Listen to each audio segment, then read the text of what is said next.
وبركاته. كل وحوجا بلا خسارة ير عند الدوشة وإن شاء الله ونسكب على دورنا. وحنا كورج على هنا قاضي أبو مهضبو قراء سلطان قريرة وصف عن كل سؤالي إنه سوق بيسي أقول كده هاي أقوال حتى بلار كتير ولا فهم كرايو ويكون بين سجل تحكي ما هي كلو يلا أو ده وهو يلا إن لا يفسدوا أو وهي جاي هوش مشي لما ولا يفسد كراهتي لا يأخذ بقولي كنت على السيرة ما أحقيمه وفريق وجاي تاريخ وحباسين منه وحنا تمام مش عارف سينا عاجزين أما أن وأي تاريخ الإنتهاء لما سوقه بكرة إن عكريس تاعي ما حد بوجا إيو غيبه سيو وحياه كساسي هي قرآن سلطان غير عليه نسخ جديد إيه وحسوس طال حسوسين وكره وحاجة مقال كراء الشعري إن هذه الصورة ما هي كتير مقالة أي الدول ما كتاب الدورة إلى هاي محسن محمد حشرة عقال وحقبا إنه كمل هاي تيران حاجة تاريخ صومالي وجود أنت وسوتشري مرة وحدنا مرة دليلها أو وجودشري اسمه كسبولة ده مكبحي أو صوب العبي إسلامك السياسة ده مكبحي وحاول نقطع حقيه ويجري بقية وحقيه كالكهري لكن حقيه هو عن سنة أي مخالة الحزب اللي يجري السنة أي حقيه كان نقطع سبوي غيره وحفظها يا دولة تجربوها مركو كان نقطع حقيه السنة المكان الدنيا وحكاها حاج عمر عسكر حقيه لمدي سوحي هاي تيمد dadka markiiba tusaynu hogaamiye noqon karo oo uu ka soo murbaxay waa laga yaabaa in marka uu leeyahay gudoomiyihii SNL in badan ka barda waxa laga yaabaa magaciisa inaan garanay laakiin maxamed xaji baa ciidan xoghaye ka ahaa waa la garanayaa waxay ka mid tahay inuu markiiba isagu ku tallaabsaday hogaamiye noqday haddaba xilkii ka hor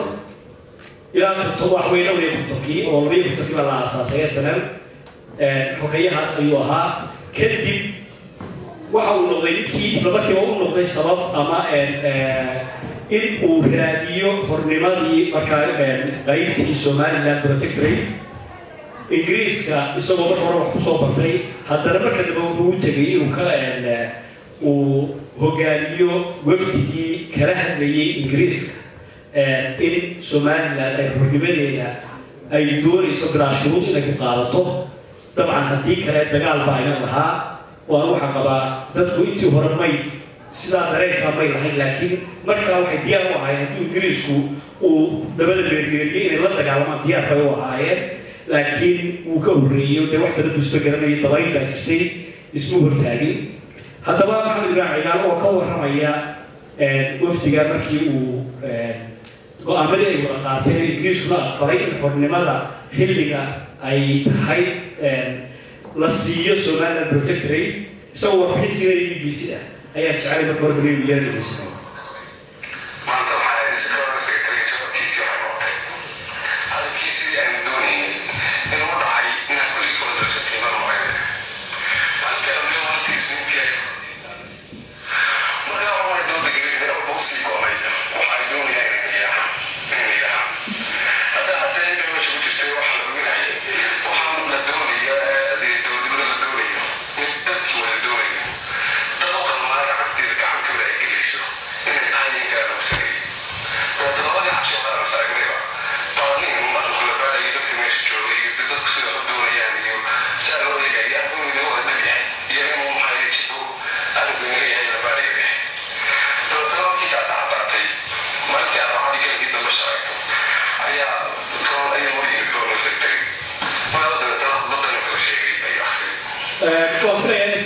وحوجات الله يسلمك استوعبت وحكون شرك ويرجع عليه هاي وحنوصل ناو مركزي وحوي إحداكي بالبابليه خرق وإنتي أنا السومال نقالن حرنمها مركز قياسته إلى حلقة إلى ما أنتي بقولي إلى بدي كوريا لبدي مدة حيسة والقياس كريمة لحداكي مركز وهذا يقعد كان المغربي بيسوي كدوتي أنت هذا في الوقت اللي يلا صدق حفر شنبا ما قرابها والله يا ولد اللي يجي لكن يبغى وقبا إن تجيب marka taariikhda noocaas ayuu lahaa كنت حن جديد أو الصومر تلك الصومر الصومري وحن نقول بيا بشي أبرد أيوه وحو صومري الصومر إسلام بحوي وفريا إذا تبي لو قابل هذا قانون البرلمان وهو صومري الصومر وحيلكم من بوركي حيل سلاسة وإكراه يعني مفرد هو الصومالي بركة وحبض ووقت الدير صوت حماء وأحمارة أي دباتكو هي تذكين أيات كتير لكن بلوغي وجهري كورا لرقة طرحي سلاسة وحبه قابلي محمد بن عقام وبلوغا اللي تذكي إطار قانون البرلمان waxay kadib waxa uu soo maray magaalada Muqdisho oo aan wali inkastoo ay 10 sanadood markaa Soomaaliya ku jirtay dawlad hoose ay ku jirtay laakiin aan wali aan gaarin July oo ay xornimada qaadan ayuu soo maray waqti uu hogaaminayay magaalada Muqdisho runtii maray in farsamaha ay ka karayno oo waa lixdan kilomitir ay ku ataan maantee ما عندك ما عندك موسى وحوي مركز ومركز وصومري مقالة المدشو وبشي أبريل وقت بلارك وهو قابلي وحو كراهة لي ما دام أو نحرة تكتشون الكوباية تفرمري الصومالي الآن إن دسي لشوك عشان هلو بيومي لها لو وهد لها أيو تري مركز مقالة المدشو وحي كده نوحي كما تلي نحرة تكتشون وحرمري ومركز السوق جاري هي مادة المال هالشيء مادة ولا سوق جاري هي ولا تكيشون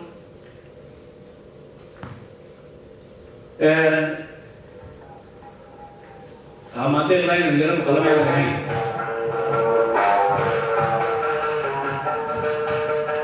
السوق جاري شو واحد اللي هالشرطين بدأ شو اللي يبغى يدور عليه والمال هالشيء مادة والكود والحين أتكلم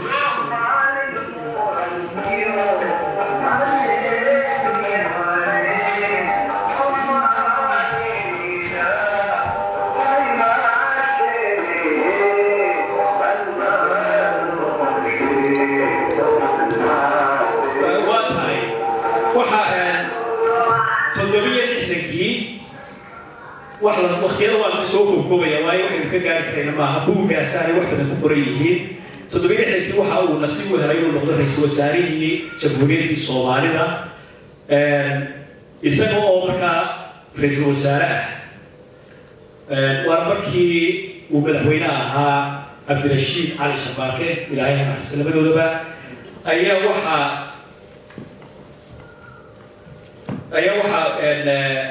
واحد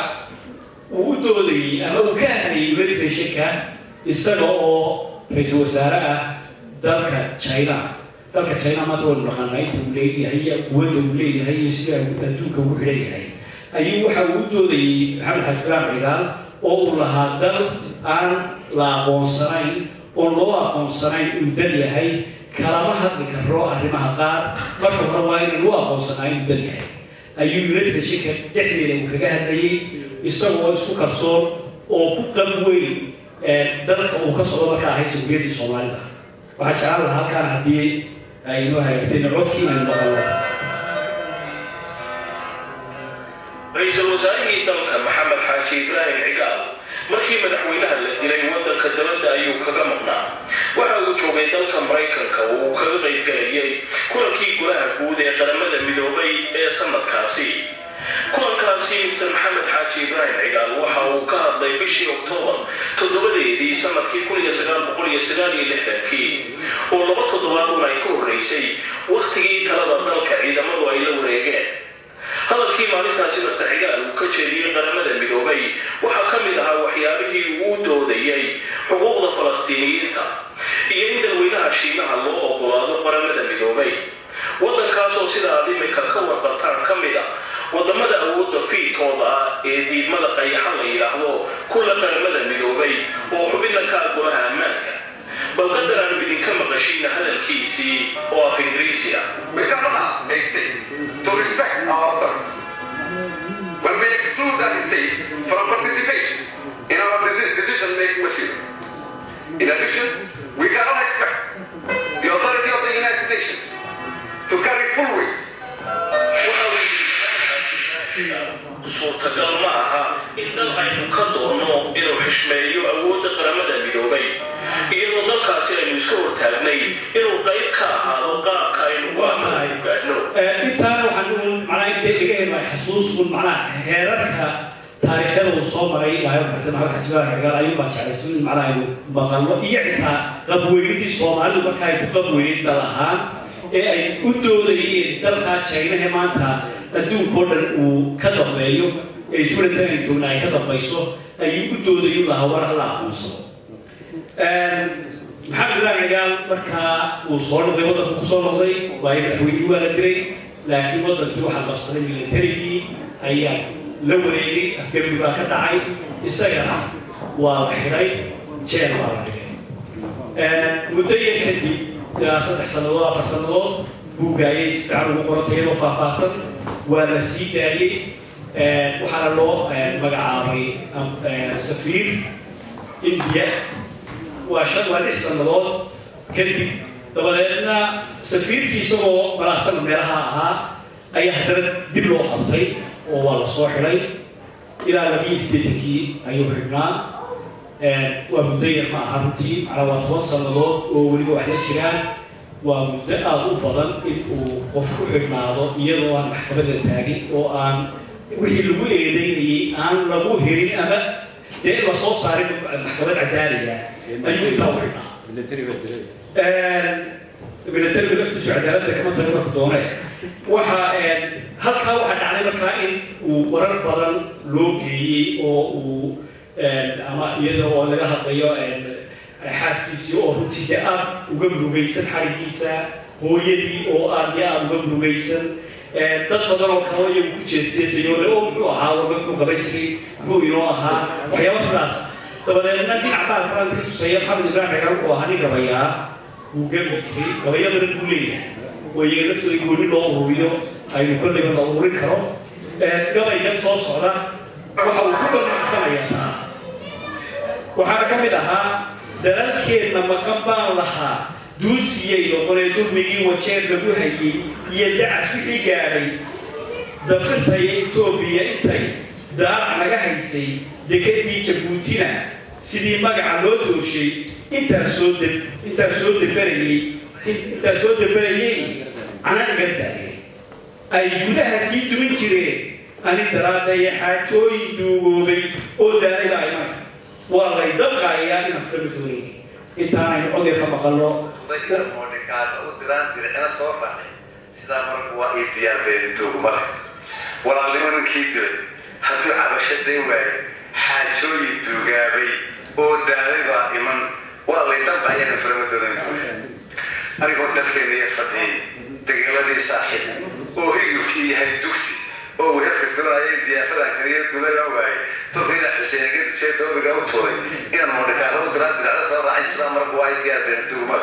ولا من كده هذا على شيء ده واحد حاجة يدوقها ده ولا نزل قاعد اثنين في المدن يقول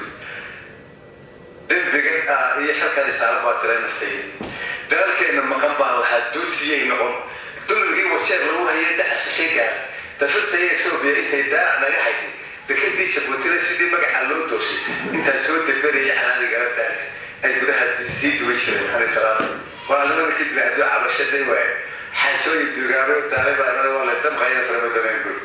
طبيعي أنا جاي متقارب طبيعي هلا تعمل كده ويشرب لما تعمل أنا كنا أبغى كلمة لما دوسي كوي ده يقدر يفوت كده بديسة طبعا فوق ده ولا شيء سوى أنا بلاي النبي يوسف قال ترى كوسي كده النبي يوسف قال ترى كوسي كده كده حاجة إنما تقدم بيسي إلى حديق محبضين ضد المرضى تدور الجماعة تحيا وضعي تاسا نبيات الدقي درب ناسي خير بن إسرائيل كذب درب الوعي دماغ بي حبات النوكي بهذا الدقي ولا لمن كيف بهدو على شد الوعي حاجة الدقابي والتعليم ولا تبغى ينفر الدنيا أن تكتبوا دريال السماء dheri dabaan saaro idalici haddana aan ku dilo dabina ku qoro idaadihii aan gax qaratay iyo dihini kaa maalo cadaawaxana meeshaada tagan daawo kula qaarto waa laba daloo kala fogaanta isku lahayn walaalnimo ninkii dilay hadduu cabasho day waaye xaajooyin duugaabayo daale baa iman waa la dhawqayaan filama doone dhawaan baa dayuuradii farasay dabaaldeg hadigday ku dhaha hooyadii diiqda xiskelin caashina xadoomaroo bidhaha waad ka dhaafay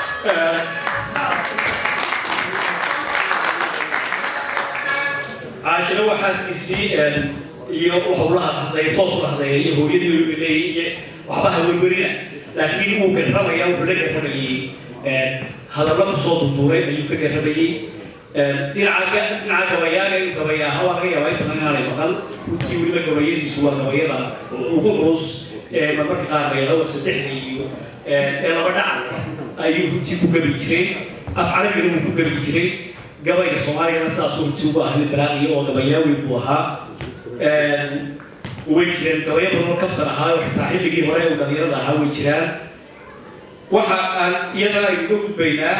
maxamed xaaji ibraahim cigaal ilaahay naxariistay waxa uu goobjoog u ahaa wax in badan aynu runtii ka sheekaysano ama lagu murmo ama kolba qaab loo sheego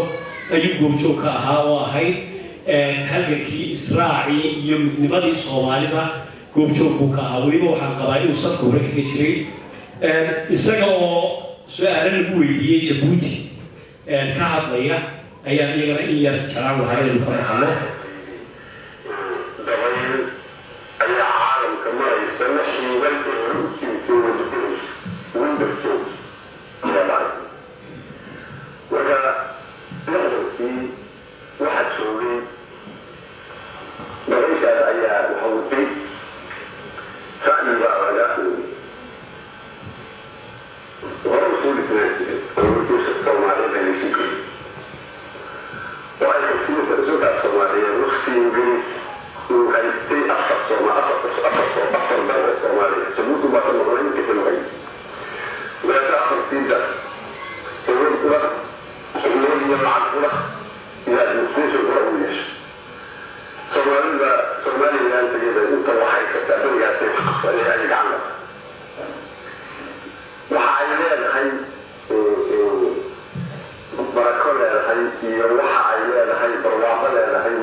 waxaan uga socdaa macnaha waxa uu sharaxaad ka bixinayay su-aalo la weydiiyey oo uu qofna waa qof le buug baa ka akhriyay ama waa maqlay oo waa laii sheegay laakiin isagu goobjoog buu ka ahaa si fiican runtii uu u shaqeeyaa way ku jiraan youtube-ka laakiin waxaan jeclaysan inaynu yara maqalno waayo qaabka israaci iyo sababtay ku timi iyo kalgacalkii soomaalidu isu haysay iyo waxaasoo dhan in hormood ka ahaayo goobjoog ka ah ayuu ahaa waxaa kaloo tilmaamayaa waydan jecelahay inaynu maqalno bal markii ugu horreysay ee uu xamar tegay iyo xilligay ahayd iyo arrinka uu tegay iyadana inaynu wax ka maqalno xamar waxay ugu horreysay 7 iyo 10 ayaa ugu horreysay sidoo kale ka tagay raalliga waxaan haddii uu sheegana waa la sheegay haddii uu sheegana waa la sheegay taa Soomaalida bishii June sanadkaas koriyo toddobiyo konton ayaa markaa adigoo waa waqtigaa bahayna allahu naxariista raxmatullahi raxmatullahi ayaa waxaa lagu qabtay mu'tamar kii axsan elba waxaa lagu qabtay magaalada Burca bishii June baa ku fadhiisan shirkaas tag meesha markaa joogay allahu naxariista dugsi ka mid ah ayaa waxay soo jeedeen waa shantan Soomaaliyeed ayaynu hadal hayno meesha su'aal baa leysay doonay weli meel isugu yimaadeen ayaa waa isdoonayna mid jirta ma shir hada dadka Soomaaliyeed ku yimaadeen shir isugu yimaadeen سلام واي أبو واي سوري ده يا رب ما يحاول يراعي واحد يدور من غير بقول تصدق وتنزل راح أين إلى فالسر شنطة الصومالية اللي هيسوات والله تستفكرين ما عرفت بقى قاعد لاقي أحد واحد لحن لو وقت أنا ضحك وما كان كان رجع عن كاسر وصراحة ضاوي يوقف على يعني في وقت ولد أحيانا أنا والله الرأي قاسر أنا نوع تفسير رجينا هو بان الصومالي كوف شو الصومالي ولا تحيو شنطة الصومالي سوي ما تعرف شو كان موقف تعرف لحن بقى لو تري حرب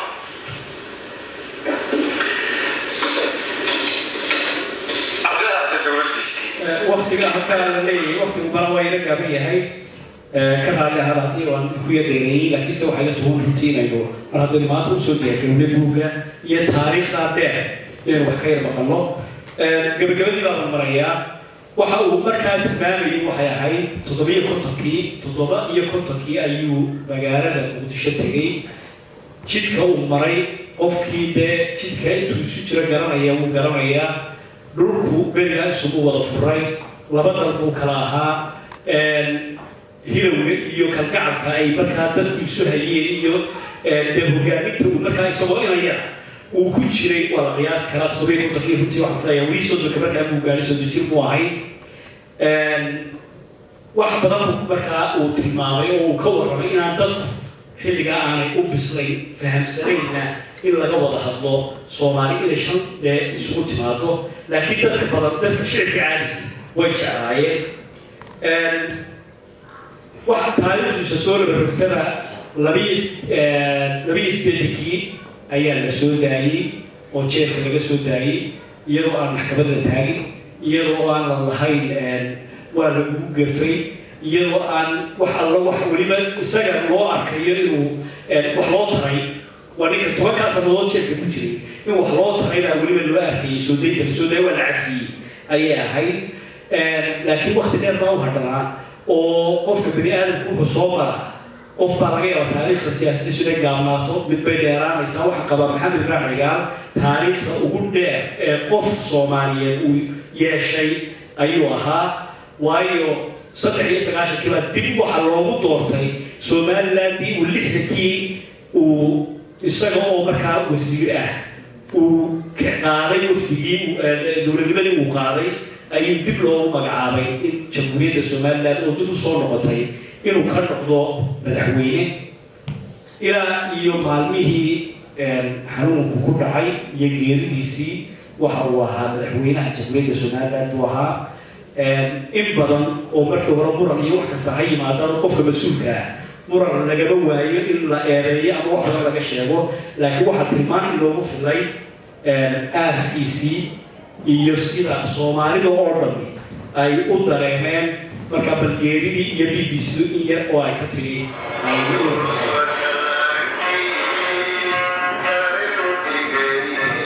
محمد حاج إبراهيم عيال صدحي بشر كوكيري ده مجالات بريطانيا إدقاق في أفريقيا وأول كاسيو تجي تدمر في هورا أو لا عاصمة كذي مركي وحنوسني مدرسة بنودا أنا ما كلا وركن زوجي هذا وحكم جاهين دولة كفر أفريقيا أي هذا القصة تي جري محمد إبراهيم عيال يدور شيء إن كان على جري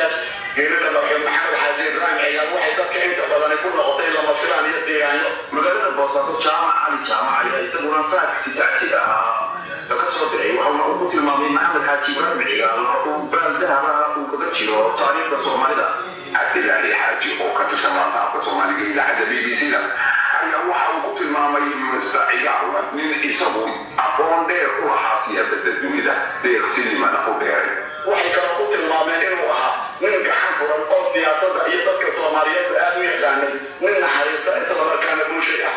adawriyaha BBC-da Shaadiye Maxamed Ogle oo goobjoogka ah dalka uu ka dhacay aaska ayaa Ahmed Saciid Ciige uu telefoonka kula xiriiray wuxuuna weydiiyey in ay nooga waranto sida uu dhacay